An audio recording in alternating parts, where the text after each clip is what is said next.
عنوان آخری کتاب۔ ایک پرانے شہر کے وسط میں ایک بوسیدہ لائبریری تھی جسے سب بھول چکے تھے۔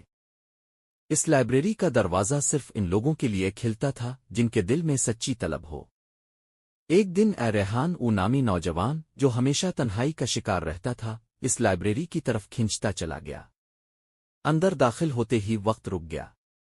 دیواروں پر لٹکی ہوئی گھڑیاں خاموش تھیں اور ہوا میں پرانی کتابوں کی خوشبو تیر رہی تھی۔ ایک میز پر ایک ہی کتاب رکھی تھی، آخری کتاب۔ ریحان نے کتاب کھولی تو اس میں اس کی اپنی زندگی لکھی تھی، وہ پل، وہ درد، وہ خواب جو کبھی کسی سے نہ کہے۔ حیرت سے کانپتے ہاتھوں سے وہ صفحہ پلٹتا گیا یہاں تک کہ آخری صفحہ آیا جس پر لکھا تھا، یہاں سے تمہاری نئی کہانی شروع ہوتی ہے جو تمہیں خود لکھنی ہے۔ اچانک لائبریری غائب ہو گئی۔